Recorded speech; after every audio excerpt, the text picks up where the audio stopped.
Kelihatannya ada sesuatu yang datang di masa pandemi, memaksa orang untuk berubah, dan ternyata disukai oleh, gue bisa bilang setengah dari orang di dunia, sehingga kelihatannya perubahan itu akan ada dari sekarang untuk selamanya. Dan gue lagi ngomongin soal hybrid yang kelihatannya akan ada di semua aspek kehidupan kita untuk selamanya.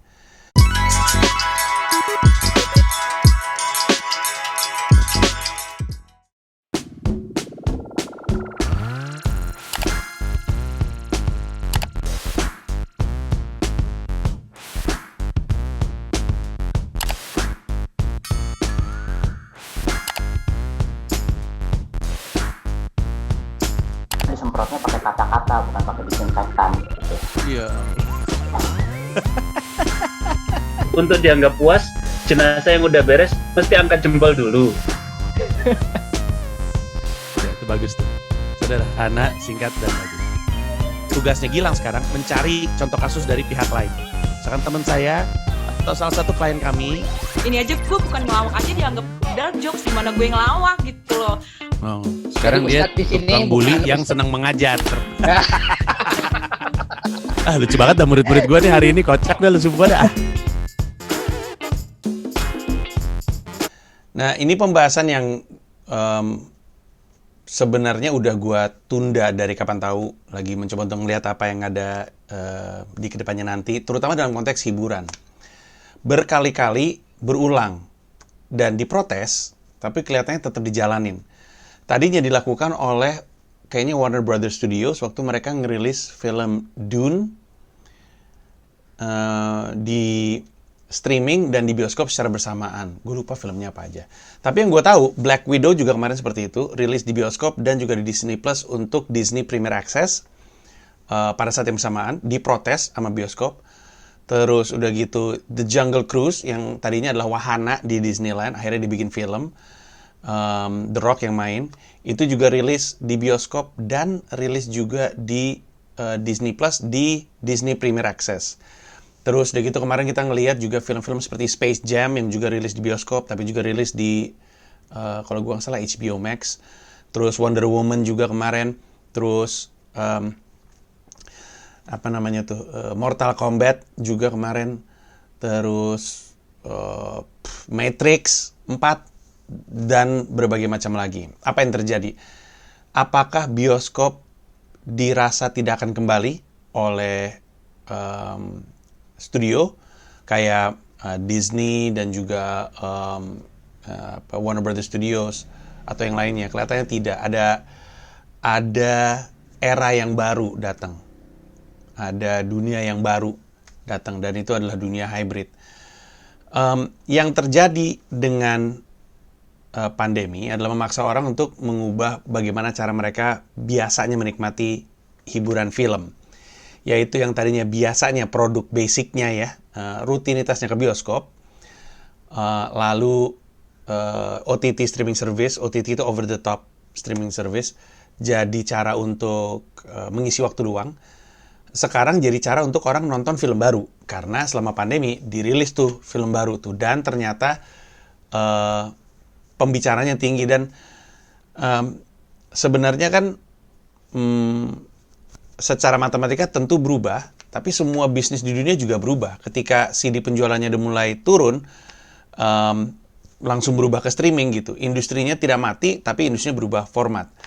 Nah, kelihatannya studio ini bukannya berpikir bioskop itu akan mati. Kelihatannya era yang baru adalah dunia yang baru itu adalah dunia yang membagi dua jenis konsumen.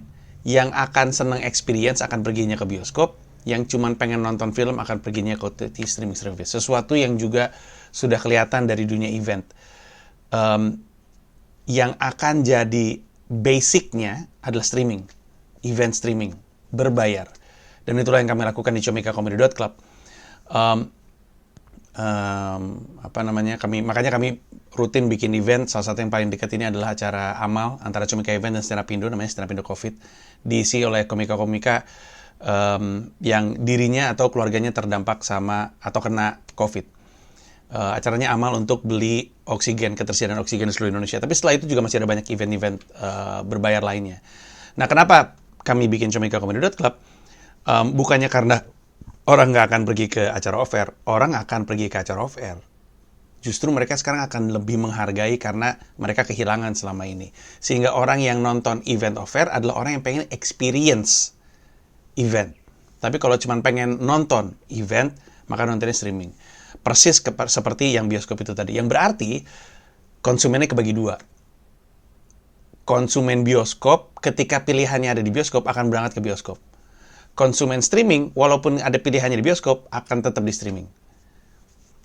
Kelihatannya seperti itu. Jadi udah kebagi dua marketnya. Makanya bioskop pada ngamuk. Dan ngamuknya itu bisa dibenarkan karena biasanya pilihannya cuma di bioskop, terus sekarang jadi turun. Dan itu terbukti dengan Black Widow. Tapi studio mah hanya peduli bisnisnya, dan proyeksi bisnis ke depannya adalah emang mau nggak mau harus mulai ngebagi dua tempat untuk nayangin. Di Indonesia belum, tapi gue nggak akan kaget kalau misalnya ternyata di Indonesia kayak gitu juga. Di bioskop sama di OTT secara bersamaan. Nah, hybrid ini juga kelihatannya akan ada untuk selamanya. Tadi gue ngomongin soal event, gue ngomongin soal film. Kantor juga kelihatannya kan hybrid terus. Sejak pandemi tahun lalu, kami tuh lebih rutin WFH. Ada harinya di dalam seminggu di mana orang boleh ngantor. Jumlah orang di kantornya juga dibatasi. Yang akhirnya membuat kami ketika pindah, kan sekarang kami lagi mempersiapkan kantor baru. Mungkin lu udah tahu dari nonton 0044 weekly vlog. Mungkin lu ngeliat, ini kantor gede banget. Bakal apa? Kan orang pada banyak kerja dari rumah. Dan betul, walaupun keadaan udah lebih baik lagi, gua udah ngomong ke anak kantor, kita kayak gini untuk selamanya. Markas Comika disebutnya, itu bukan kantor, tapi tempat ketemuan, tempat berkarya. Kalau lu mau bikin karya, dan perlu ke kantor, ada fasilitasnya, pakai. Karena itu tempat untuk bikin event, tempat untuk bikin konten. Dan kalau misalkan emang kerjanya butuh ketemu orang, ya bisa dilakukan di situ. Tapi nggak wajib. Dan sisanya akan hybrid. Karena ada banyak juga kegiatan yang kami lakukan secara streaming. Baik-baik aja. Nggak ada kendala sama sekali gitu. Bisnis berjalan dengan lancar. Dan prediksi gue ke depannya juga akan kayak gitu. Di masa depan nanti, orang kelihatannya akan menyukai fakta bahwa mereka lebih sering ada di rumah ketimbang ada di luar. Work-life balance yang mereka cita-citakan itu, walaupun menurut gue nggak akan pernah terjadi, itu jadi terasa lebih bisa mereka dapatkan karena mereka lebih banyak di rumah. Secara ongkos jadi nggak terlalu banyak, secara kelelahan fisik juga jadi lebih turun. Dan yang akan kerja di kantor adalah mereka yang udah stres. Ada juga orang-orang yang nggak suka kayak gini dan pengennya ke kantor. Gue punya temen yang selama pandemi, itu kantornya buka Zoom yang nyala sepanjang kantor. Supaya ada tempat untuk ketemuan. Nyala terus, jadi dari jam 9 sampai jam 5 Zoom-nya nyala. Jadi kalau misalnya ada yang mau kerjanya di depan laptop, sambil ngobrol, bisa mereka lakukan itu. Asik ya? Nah, jadi gua rasa kantor-kantor juga jadi nggak bisa memaksa karyawannya untuk masuk kantor gitu. Atau lebih tepatnya akan ada kantor-kantor yang menyediakan pegawainya untuk kerja dari mana aja. Palingan nanti konsekuensinya adalah mesti tahu gimana caranya ngejar tenggat gitu ya, ngejar deadline, atau memastikan anak buahnya efektif kerjanya walaupun tidak hadap-hadapan. Itu adalah tantangannya. Nah, di dunia yang baru ini juga kelihatannya pendidikan sih untuk waktu yang cukup lama akan kayak gini. Di dunia yang baru ini banyak keluarga dan anak yang merasakan nikmatnya sekolah dari rumah. Anak gua, kayaknya gue pernah cerita di salah satu video, tapi Dipo itu gampang sekali kena flu. Sepanjang sekolah dari zaman kecil, dari zaman preschool, itu sering banget flu. Sejak Dipo di sini, nggak pernah flu. Jadi emang kenanya di sekolah. Sekolah itu emang isinya penyakit itu kadang-kadang ya, apalagi kalau misalkan hallnya kecil, lorongnya kecil, terlalu banyak seliweran gitu. Nah kan kalau lagi pandemi kayak gini kan bingung juga kan, anak-anak kan susah banget diatur. Nah jadi sebenarnya ada diuntungkannya. Di sisi lain anak-anak gue terutama juga udah mulai kejaga gitu ritmenya, udah mulai bisa menyesuaikan. Jadi mereka bisa, tapi gue bisa prediksi tentu sekolah-sekolahnya yang akan memulai ngajak mereka kembali. Sekolah anak-anak gue udah mulai ngelempar survei apakah udah siap untuk anaknya balik lagi ke sekolah. Tapi sekali lagi survei tersebut jadi sia-sia karena seperti kita tahu PPKM kini berlevel. Jadi ya buat apa mereka nanya kayak gitu juga akhirnya dipertanyakan. Tapi kedepannya nanti gue bisa membayangkan anak-anak mungkin jadi nggak kayak gue kalau ditanya sekarang nih, anak-anak pada mau balik lagi sekolah, gue akan jawab kalau bisa enggak sih enggak. Yang berarti prediksi gue nanti akan hybrid juga sekolah. Ada pelajaran yang mengharuskan mereka ke sekolah, ada pelajaran yang bisa dilakukan lewat rumah, atau ada tipe pelajaran yang diharuskan lewat sekolah, atau tipe pelajaran lain bisa dilakukan di rumah. Dan ini akan ada untuk selanjutnya. Jadi event, hiburan, terus sekolah, terus kantor, kelihatannya akan seperti ini. Nah pertanyaannya adalah efeknya buat kita apa?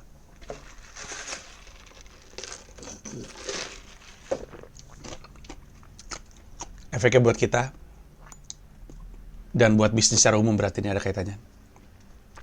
Adalah kita harus mempersiapkan infrastrukturnya. Menurut gua ada kaitannya sama supply and demand. Demand dari warga adalah koneksi internet yang lebih baik. Maka ini peluang untuk provider internet maju ke depan. Demand dari publik adalah alat yang lebih murah. Prediksi gue laptop-laptop low-end, laptop-laptop murah akan naik ke permukaan. Makanya pemerintah juga mendorong produksi lokal untuk menghasilkan laptop. Yang mereka incar sebenarnya adalah ketersediaan laptop di level harga yang terjangkau. Sehingga mungkin masih bisa disubsidi sama pemerintah, sehingga mungkin bisa didistribusi. Gua dengar kemarin pemerintah nurunin anggaran yang lebih besar lagi di kartu prakerja. Jadi ada investasi ke arah pendidikan secara daring juga. Terus udah gitu makanan akan lebih banyak dan sayur akan lebih. Gue ngomong sayur karena apapun makanan dan bahan mentah untuk masak itu kelihatannya juga akan mulai dikirimkan ke rumah. Itulah kenapa si Toro, manajer gue, punya bisnis sekarang Ibu Kita. Itu dia jualan sayur hidroponik. Kalau ngeliat dari Instagramnya @anggadiandri, itu sayurnya seger-seger banget. Yang nggak suka sayur jadi pengen makan sayur. Nah dia tuh kerjanya ngebox-boxin, dikirim karena banyak yang mulai belanja sayurnya tuh dibawa ke rumah gitu. Dan walaupun kadang-kadang tukang sayur depan rumah gue suka muncul, tapi dikirim ke rumah itu akan jadi demand dari konsumen, dari kita masyarakat, dan berarti supply-nya yang ngirim sayur mayur dan segala macamnya harus lebih banyak dari sisi bisnis. Makanan juga, restoran-restoran yang tadinya sebenarnya udah terjadi. Ada banyak kafe dan restoran yang bisnisnya experience sekarang punya turunan. Jadi misalkan ada kopi A, ini biasanya andalannya tempat. Lalu dia nggak bisa berubah karena udah punya image. Karena akhirnya dia keluarin produk baru namanya kopi B yang nargetin untuk dikirimin. Dan ini juga akan semakin tinggi ke depannya nanti. Dan itu berarti setiap bisnis yang tadi gue sebut akan butuh endorser. Dan siapapun yang aktif di Instagram, di TikTok, di YouTube saat ini, dan belum terlambat untuk memulai, ke depannya nanti akan semakin diajak kerjasama sama bisnis-bisnis. Karena mereka tahu demand-nya ada, saatnya mereka sebagai yang supply untuk ngasih tahu, ada perusahaan gue dan ada layanan seperti gue. Dan yang berarti kita akan harapkan dari pemerintah adalah bantuan untuk memastikan semua bisa dilakukan dari rumah, termasuk sih sebenarnya bandwidth internet supaya lebih baik lagi. Kemudian sistem ya kayak misalkan perpanjang paspor sih udah pasti, perpanjang paspor bisa lewat aplikasi. Terus udah gitu perpanjang KTP dan SIM segala macamnya akan harus lebih digalakan secara secara online gitu. Intinya udah kelihatan sih di dunia yang baru nih nggak akan kayak yang lama, dan itu bukan serta-merta hal yang buruk, cuman perubahan aja. Tentu ada banyak orang-orang yang akan kehilangan pekerjaan, gue bisa membayangkan, tapi kalau lu seumur gue, lu tahu itu bagian dari kehidupan kita. Kayak dulu waktu gue kuliah di depan kampus-kampus tuh ada tukang tik. So, panjang kayak di Unpad tuh, di ITB juga ada, banyak banget orang yang kerjanya ngetikin skripsi. Tapi ketika mesin tik udah mulai nggak kepake, orang udah mulai pakai komputer, itu udah mulai hilang. Mati bisnisnya, iya, kasihan, iya juga, tapi emang namanya perubahan. Dulu bisnis warnet, di mana-mana. Sekarang handphone udah ada internetnya, koneksi udah ada di tangan, bisnis itu pada mati. Sedih, iya juga, tapi itu namanya perubahan. Ada banyak hal yang nggak bisa diubah. Makanya di kantor juga yang gue cari juga orang yang bisa adaptasi, bukan orang yang punya satu set skill, terus itu aja yang diperjuangkan. Susah, dunianya berubah mulu. Moga-moga ini ada manfaatnya untuk lo. Ini sebuah bahan pemikiran aja, tapi kelihatannya akan membantu kita siap menuju dunia yang baru. It's changing, and we are going to be ready for it. Thank you. Terima kasih udah nonton video ini, dan juga terima kasih udah subscribe kanal YouTube gua. Gua mau ngasih tahu bahwa gua membuka YouTube membership, dan ada 3 jenis penawaran. Ada 1 paham Rp30.000, ada 1 rasa Rp125.000, ada 1 jiwa Rp1,5 juta. Masing-masing punya manfaat-manfaat tersendiri. Ada konten-konten khusus yang gue siapkan untuk para member. Kalau tertarik, silakan mampir ke home, klik join.